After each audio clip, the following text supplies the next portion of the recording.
ഇതൊരു ഭാഗ്യല്ലേ അച്ഛാ? ഏറെ 3 മണിക്കൂർ യാത്ര, അത്രയല്ലേ ഉള്ളൂ.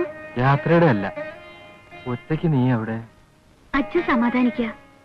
ഒരു ജോലിക്ക് വേണ്ടി കടല് കടന്ന് പോവാൻ വരെ ആളുകൾ തയ്യാറാവണു. ശ്രീമംഗലത്തെ സുഭദ്ര പോയില്ലേ ഗൾഫില്? ഭാര്യത്തെ ശ്രീദേവി ഡൽഹിയിലല്ലേ? എന്തോ എനിക്കൊരു മനസമാധാനവും കിട്ടുന്നില്ല. ആലോചിച്ച് മനസ്സ് വിഷമിക്കേണ്ട അച്ഛൻ. ഒന്നും അറിയാതെ അയ്യര് സാർ പറയില്ലല്ലോ. എനിക്കൊരു ജോലിക്ക് വേണ്ടി നമ്മളെക്കാൾ കൂടുതൽ ആഗ്രഹിക്കുന്ന ശ്രമിക്കുന്നതും അയ്യര് സാറല്ലേ? എവിടെ വെച്ച് കാണുമ്പോഴും പറയും, നിന്റെ കാര്യം എപ്പോഴും എന്റെ ഓർമ്മയിലുണ്ടെന്ന്. ഞങ്ങളെ കാണുമ്പോഴും ചോദിക്കാറുണ്ട്, ചേച്ചിക്ക് ജോലിയൊന്നും തരായില്ലെന്ന്. അച്ഛൻ അയ്യർ സാറിനോട് വിവരം പറയൂ, പോകാൻ തയ്യാറാണെന്ന്.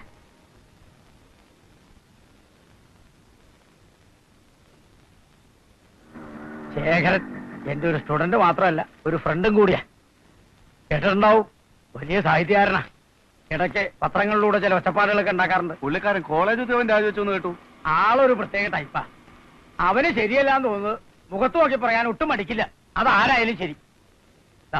ഇതങ്ങോട്ട് കൊടുക്ക, ഞാൻ വിളിച്ചു പറഞ്ഞോളാം.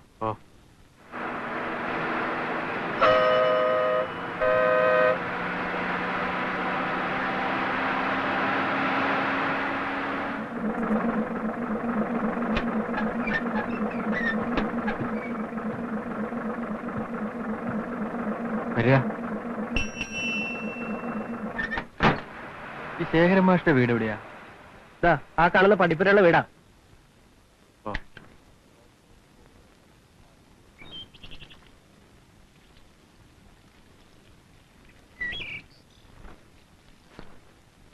ശേഖരൻ മാഷിന്റെ വീട്?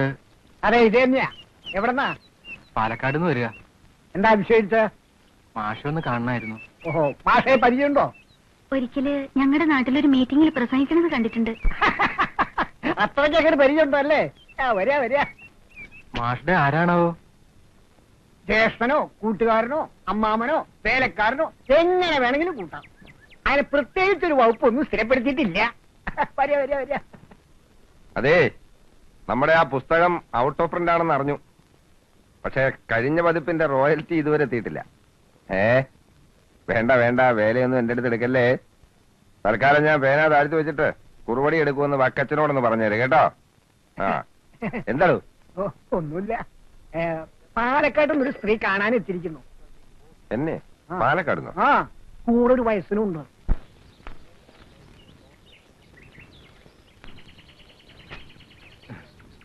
എന്റെ പേര് ദാമോദരൻ നമ്പൂരിന്നാ. ഇതെന്റെ മോളാ ഗായത്രി. അയ്യർ സാർ തന്നയച്ചതാ.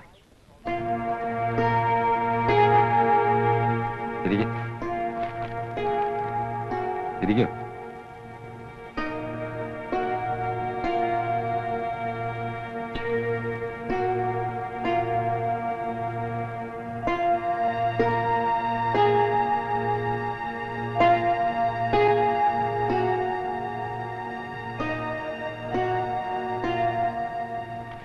അയ്യർ സാറ് സൂചിപ്പിച്ചിരുന്നു.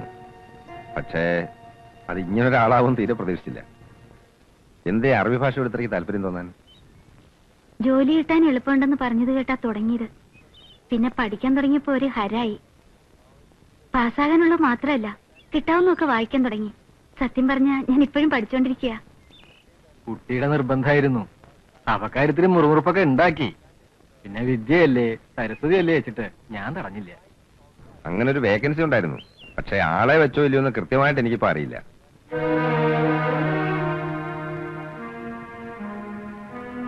ഈ ജോലി കിട്ടിച്ച ഒരാശ്വാസമായിരുന്നു. ഇല്ലത്തെ കാര്യങ്ങൾ അത്രയ്ക്ക് സത്യം തുറന്നു പറയണേൽ ദുരഭിമാനം നിരീക്ഷിച്ചിട്ട് കാര്യമല്ല കുട്ടി. അയ്യർ സാറിന്റെ ആളല്ലേ. ഈശ്വരൻ എനിക്ക് തന്നത് 5 പെൺകുട്ടികളെ. മൂത്ത 2 ആളെ എനിക്ക് കുരുതി കൊടുക്കേണ്ടി വന്നു. പഠിപ്പില്ലാഞ്ഞിട്ടോ സൗന്ദര്യമില്ലാഞ്ഞിട്ടോ അല്ല. ചോദിക്കണതൊക്കെ കൊടുത്ത് വിവാഹം ചെയ്ത് അയക്കാൻ നിവൃത്തിയില്ല. വിദ്യാധനം സർവധനാൽ പ്രധാനം എന്നാ പറയാ. ഞാൻ എന്റെ കുട്ടികൾക്ക് കൊടുത്തത് വിദ്യാധന. പഠിക്കാനുള്ള അവരുടെ ആഗ്രഹം കണ്ടപ്പോ മതിയെന്ന് പറയാൻ കഴിഞ്ഞില്ല. കടം മേടിച്ചു ഒരേടം പണയപ്പെടുത്തിയിട്ടും ഒക്കെ പഠിപ്പിച്ചു. ഒരു ജോലി കിട്ടിയാൽ രക്ഷപ്പെടുമെന്ന് കരുതി കാത്തിരുന്ന് ഒടുവിൽ അവർ ആ കാത്തിരിപ്പ് അവസാനിപ്പിച്ചു. ഒരേ സാരി തുമ്പി കെട്ടിത്തൂങ്ങി എന്നേക്കുമായിട്ട് അവസാനിപ്പിച്ചു. അച്ഛന്റെ വിഷമം കാണാൻ വയ്യാഞ്ഞിട്ട് കുട്ടികൾ എന്നെ രക്ഷിച്ചതാണ്.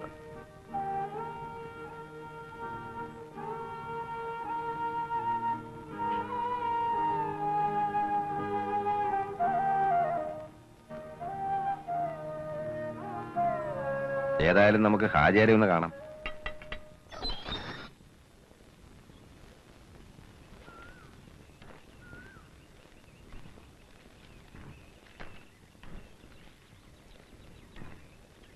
നമ്മുടെ അയ്യർ സാർ പറഞ്ഞയച്ചതാ. ഇത് ഗായത്രി, ഇദ്ദേഹം ദാമോദരൻ നമ്പൂരി. ആയിരിക്കും. ശരി. എന്തേ വിശേഷിച്ച്? അറബി മാഷിന്റെ ഒഴിവിലേക്ക് ആരും ആയില്ലല്ലോ. ഇല്ല. എന്നാൽ ആ ഒഴിവിലേക്ക് പറ്റിയ ഒരാളാണ് ഗായത്രി. അല്ല മാഷേ, ഇത് അതിനുള്ള പരീക്ഷയൊക്കെ പാസ്സായിട്ടുള്ള ആള് തന്നെയാ. സർട്ടിഫിക്കറ്റുകളൊക്കെ ഉണ്ട് മോളെ. വേണ്ട, മാഷ് പറഞ്ഞാ പിന്നെ ഞമ്മക്കതിൽ അപ്പീലില്ല. പറ്റാത്തൊരാൾക്ക് വേണ്ടി മാഷ് പറയൂല എന്ന് ഞമ്മക്ക് നല്ല വിശ്വാസമാണ്. എന്നാലും ഇങ്ങനൊരാളെ അറബി പഠിപ്പിക്കാൻ വന്നത് ഒരു പുതുമയാണ്. അതുകൊണ്ട് ചോദിച്ചതാ. അറബി എന്ന് പറയുന്നത് മഹത്തായ ഒരു ഭാഷയാണ്. മലയാളം, സംസ്കൃതം, തെലുങ്ക്, തമിഴ് എന്നൊക്കെ പറയുന്ന പോലെ. പക്ഷെ അതിനെ ഒരു മതത്തിൽ ഒതുക്കുന്നത് ശരിയല്ലെന്നാണ് എന്റെ അഭിപ്രായം. അത് തന്നെയാണ് ഞമ്മളും പറയണത്. പക്ഷെങ്കിലും നമ്മുടെ ആൾക്കാർക്ക് ഇത് പറഞ്ഞാൽ തിരിയണ്ടേ? ഇതൊരു തുടക്കമാവട്ടെ. അതും ഹാജിയുടെ ഭാഗത്തു നിന്നാവുമ്പോ അതിനെ എതിർക്കാൻ അങ്ങനെ ആരും ശ്രമിക്കില്ല. അല്ലെങ്കിലും നമ്മുടെ കാരണവന്മാരായിട്ട് തന്നെ ഇച്ചിരി പുരോഗമനക്കാരാ. ഇന്നാട്ടിൽ ആദ്യമായിട്ട് മുടി വളർത്തിയത് നമ്മുടെ ഉപ്പാപ്പയാണ്. അന്നൊരു മുസൽമാൻ മുടി വളർത്തുക എന്ന് പറഞ്ഞാൽ അത് വലിയ കുറ്റാ.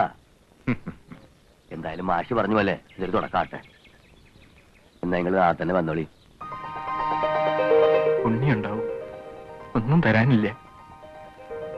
മനസ്സ് നിറഞ്ഞുള്ള പ്രാർത്ഥന എന്നും ഉണ്ടാവും. സുബ്രഹ്മണ്യര് പറഞ്ഞുകൊണ്ട് തന്നെ ഇവിടെ താമസിക്കാൻ ഞാൻ സമ്മതിച്ച തന്നെ. പേരുദോഷം ഉണ്ടാക്കാണ്ട് നിന്നാ എത്ര കാലം നിക്കണേന് എനിക്ക് വിരോധമില്ല. അല്ലാച്ചാ വലിയ ബുദ്ധിമുട്ടാ. കുട്ടിന്ന് അങ്ങനത്തെ അനിഷ്ടം ഉണ്ടാവില്ല. അങ്ങനെയാ ഞാൻ വളർത്തിയിട്ടുള്ളത്. അല്ല, ഞാൻ പറഞ്ഞതേ ഉള്ളൂ. പിന്നെ സേതുലക്ഷ്മി അത് പറഞ്ഞു ഇത് പറഞ്ഞു എന്നൊന്നും പറയരുത്. അറിയാം. എന്നാ ഞാൻ വൈകിക്കില്ല. ഇരുട്ടുന്നതിന് മുമ്പ് എത്താലോ? അങ്ങനെ ആയിക്കോട്ടെ. കുറച്ചൊക്കെ കണ്ടില്ല കേട്ടില്ല എന്ന് വെക്കേണ്ടി വരും. വിശ്വസിച്ച് നിർത്തിയിട്ട് പോവാൻ വേറെ ഇടമില്ലാഞ്ഞിട്ടാ. ഇത് വെച്ചോളൂ. എന്തെങ്കിലും അല്ലറകളുടെ അത്യാവശ്യം ഉണ്ടാവും. വേണ്ട, ഇത് അച്ഛൻ്റെ കയ്യിൽ ഇരുന്നോട്ടെ. അത്യാവശ്യത്തിനുള്ള കുറച്ച് തുക ഞാൻ സൂക്ഷിച്ചിട്ടുണ്ട്. സാരല്ല, ഒറ്റയ്ക്ക് നിൽക്കണല്ലേ, വെച്ചോളൂ.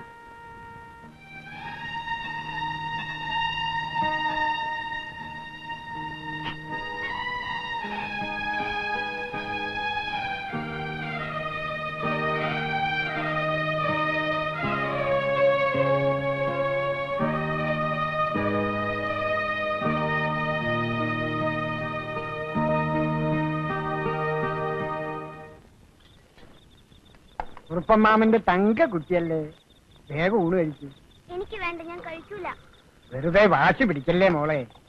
എനിക്ക് വേണ്ട, ഞാൻ പറഞ്ഞില്ലേ. ദേ നോക്കിയേ, മോക്ക് വേണ്ടി കുറുപ്പമ്മാമൻ എന്തൊക്കെ ഉണ്ടാക്കിയിരിക്കണെന്ന്. അച്ഛൻ പറ്റേ, അച്ഛന്റെ കൂടെ എല്ലാം ഞാൻ കഴിക്കില്ല. അച്ഛന് എഴുതാനും വായിക്കാനൊക്കെ ഉണ്ടാവില്ലേ മോളെ. അതൊക്കെ കഴിഞ്ഞിട്ട് വരട്ടെ. ദേ മോള് വേഗം ഊണ് കഴിച്ചാലേ കുറുപ്പമ്മാമൻ ഇന്ന് ചില പുതിയ കഥകൾ പറഞ്ഞു തരാം.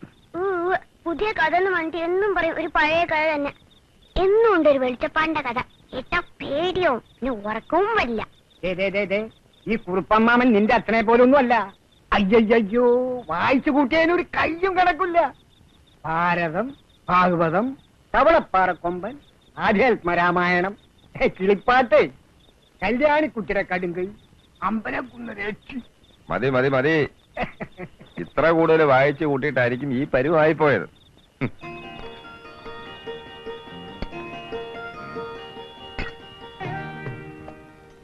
ആ ആ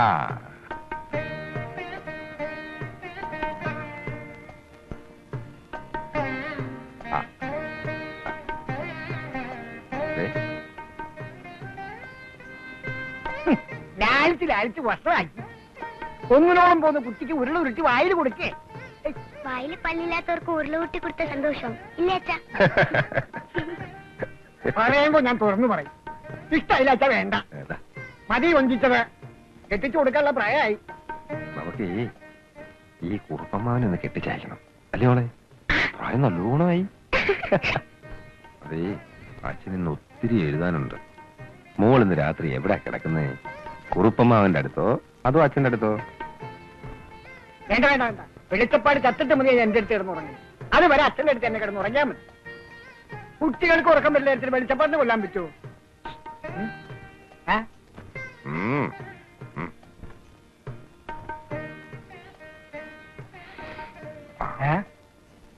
എന്നോട് പറയാണ്ട് ഞാൻ അറിയാതെ ഒന്ന് മിനിങ്ങി അല്ലേ?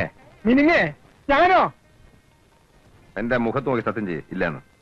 ഞാൻ എവിടെ വേണമെങ്കിലും പോയി സത്യം ചെയ്യാം. ആ ചെയ്യേ. ഇന്ന് വേണോ? നാളെ പോരെ? ഒരു കൈ കൊണ്ട് ശിക്ഷിക്കുമ്പോ മറു കൈ കൊണ്ട് രക്ഷിക്ക. ആരോടാ നന്ദി പറയണ്ടേന്ന് അറിയില്ല. ഏതായാലും ജോലി കിട്ടിയല്ലോ, അത് തന്നെ സമാധാനം. അല്ല, ഞാൻ പറഞ്ഞ ശേഖരനെ തീരെ ഒഴിവാക്കാൻ പറ്റില്ല എന്ന് കൂട്ടിക്കോളൂ.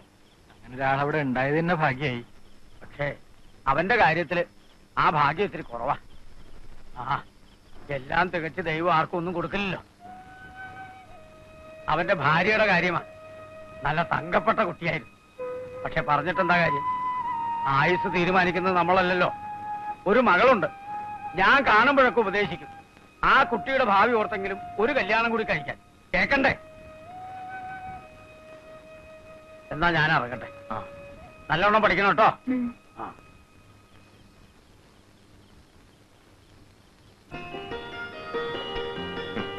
മതി അച്ഛാ. അയ്യോ, പോരാ പോരാ. അച്ഛന്റെ മോളൊരു സുന്ദരി കുട്ടിയാവണ്ടേ?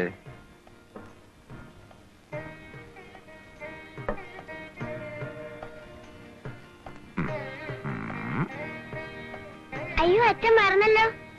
എന്ത്? പൊട്ട്. ഓയ്യോ. ആ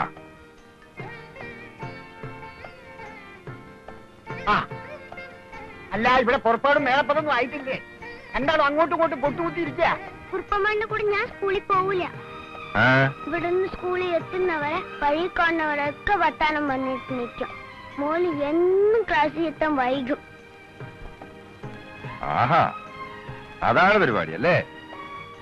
നാട്ടുകൂട്ടവും കാര്യസ്ഥവും ഒക്കെ മോളെ സ്കൂളിൽ കൊണ്ടാക്കിയ ശേഷം മതി. മനസ്സിലായോ? ഞാൻ വഴിയിൽ ഒരു ഈച്ചോട് പോലും മിണ്ടാറില്ല. നോണയാ അച്ഛൻ, നോണ. ഇനി അങ്ങനെ ഒന്നും ഉണ്ടാവില്ല. അച്ഛൻ വഴക്ക് പറഞ്ഞില്ലേ? നമ്മൾ വേഗം പൊക്കാം.